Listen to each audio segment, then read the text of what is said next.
사랑받는 대통령.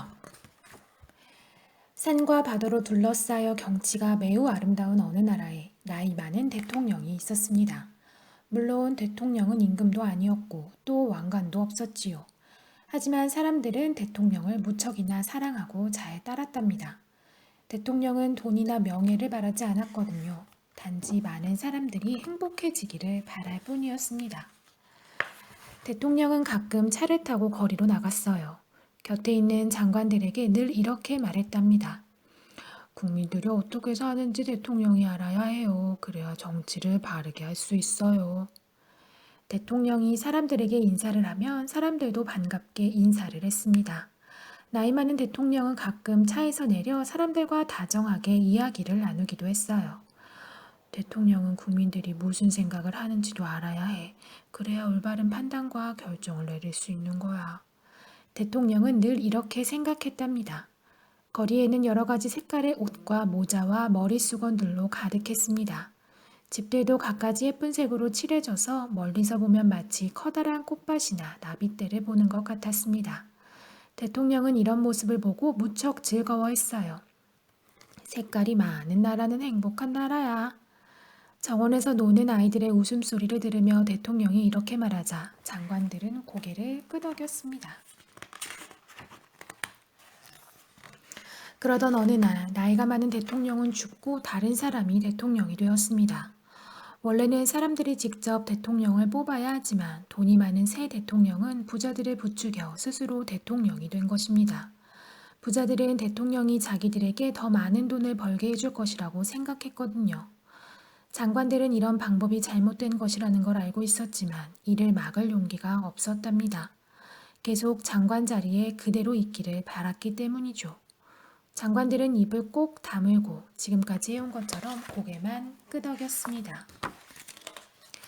새 대통령은 너무나 젊었습니다. 죽은 대통령과는 닮은 게 하나도 없었지요. 우쭐거리기 좋아하고 심술궂기까지 했습니다. 그리고 좋은 것은 자기 혼자만 다 가지려고 했어요.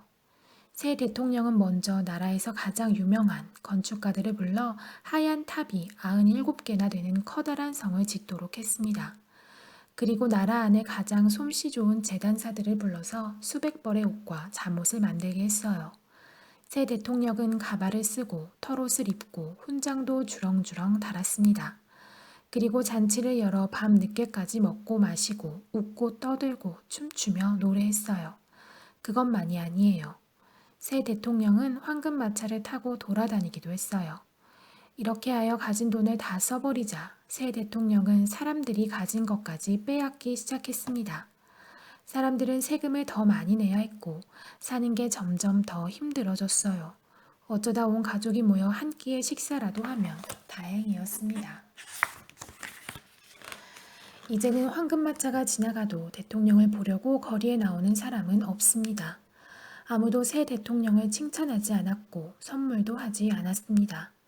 선물을 하고 싶어도 이제는 너무 가난해서 할 수가 없었죠.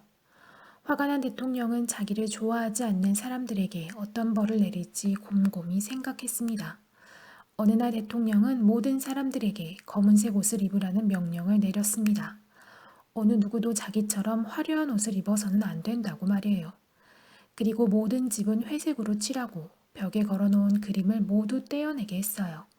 누구든지 대통령처럼 화려하게 살아서는 안 된다는 것이었습니다.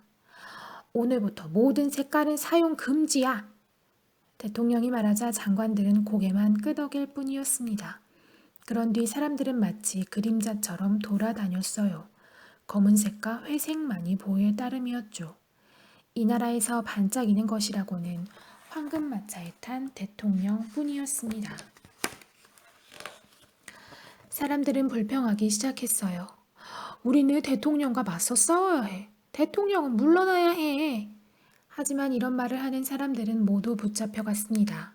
감옥은 벌써 꽉 찼고 대통령은 새 감옥을 지으라는 명령을 내렸습니다. 이제 아무도 이 나라에 들어올 수도 없고 아무도 이 나라를 떠날 수도 없었습니다. 사람들은 우울해져서 어디서도 웃음소리는 들리지 않았어요. 사람들은 몸을 잔뜩 구부리고 살금살금 걸어 다녀야 했습니다. 아무도 자기 생각을 말하려 하지 않았습니다.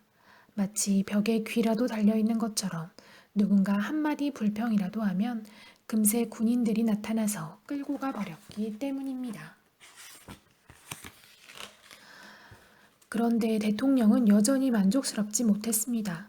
사람들이 보고 즐거워하는 꽃과 나무들이 여전히 남아 있었으니까요. 결국 대통령은 꽃과 나무까지 모두 없애도록 했습니다. 이제 대통령이 살고 있는 하얀 성 안에서만 여러 가지 색깔을 볼 수 있습니다. 하지만 높은 담 때문에 사람들은 그 안에 들여다볼 수조차 없었습니다. 색깔을 보고 싶어 간신히 높은 담을 기어 올라간 사람들까지도 금방 군인들에게 잡혀가고 말았으니까요. 사람들이 슬퍼하고 힘들어야 할수록 대통령은 더 기뻐했습니다. 성 안의 잔치는 밤새 계속되었습니다. 거리가 조용할수록 성에서 들려오는 웃음소리는 더더욱 커졌답니다. 그러나 대통령도 없애지 못하는 것이 딱 하나 있었습니다. 바로 무지개였어요. 비가 그친 후에 햇살이 다시 비치면 사람들은 모두 집에서 나와 무지개를 찾았습니다. 무지개 아래에서 노래하고 춤을 추었죠. 그러면 옛날로 돌아간 것 같아 행복했답니다. 무지개는 너무 화려해. 대통령은 화를 내며 발을 동동 굴렸습니다. 그러고는 학자들에게 소리쳤습니다. 색깔이 화려한 나라는 행복한 나라야. 이 나라에서 나 아닌 다른 사람은 아무도 행복해서는 안 돼. 카카, 무지개를 없앨 수는 없습니다. 이렇게 말한 학자들은 바로 감옥으로 끌려갔습니다. 대통령은 너무 화가 났습니다. 그렇다면 마법을 써서라도 무지개를 없애야겠어. 당장 마법을 부릴 수 있는 사람을 데려와라. 장관들은 고개만 끄덕였습니다. 벌써 몇 명은 잡혀 감옥에 갇혔고 다음 차례는 누가 될지 몰랐습니다. 장관들은 온 나라를 돌아다니다가 바닷가 어느 작은 마을에서 한 할머니를 찾았답니다.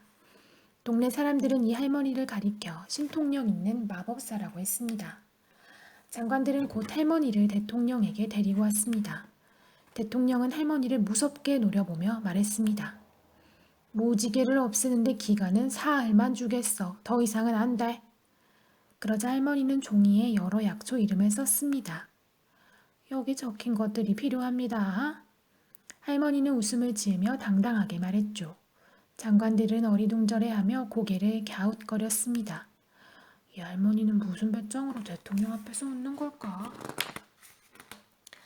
할머니가 말한 약초들이 모두 준비되었습니다. 냄비 몇 개와 작은 병들 그리고 절구도 보였습니다. 얼마 뒤 할머니는 초록색 물이 든 병 하나를 손에 들고 왔습니다. 이걸 드세요. 할머니가 이렇게 말하자 대통령은 할머니를 뚫어지게 쳐다보며 물었습니다. 이게 뭐지? 이걸 드시면 무지개 색깔을 없앨 수 있답니다.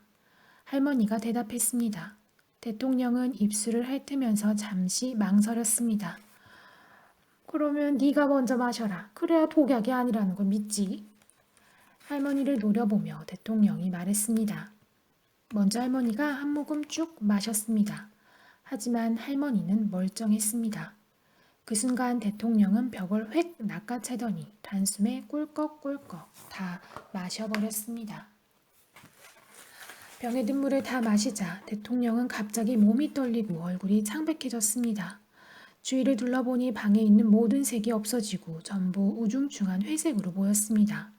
가죽 소파, 아름답게 수놓은 비단 커튼, 값비싼 양탄자, 벽에 걸린 멋진 그림들까지도 모두 색이 없어진 것입니다. 손가락에 낀 반지와 가슴에 단 훈장도 더 이상 반짝이지 않았어요. 윤기나던 가구도 빛을 잃고 정원의 꽃들도 지푸라기처럼 보였습니다. 대통령은 숨이 막힐 듯 했습니다. 그리고 기분이 몹시 우울해지면서 가슴이 두근거렸습니다. 대통령은 장관들에게 말했습니다. 저 늙은 할멈을 감옥에 쳐넣어라. 평생, 평생! 이때 할머니는 초록색 물이 든 병을 높이 들어 보이며 말했습니다. 해독제를 가진 사람은 나뿐입니다. 대통령은 화가 나서 미칠 지경이었습니다. 병을 빼앗으려고 했지만 할머니는 요리조리 잘도 피했습니다. 조심하셔야죠. 잘못하면 떨어뜨릴 수도 있답니다. 그렇게 되면 당신은 평생. 할머니는 씩 웃으며 대통령을 쳐다보았습니다. 할머니는 조용히 대통령에게 귓속말로 말했습니다. 이제부터 모든 사람들이 색깔을 마음껏 쓸 수 있도록 하십시오.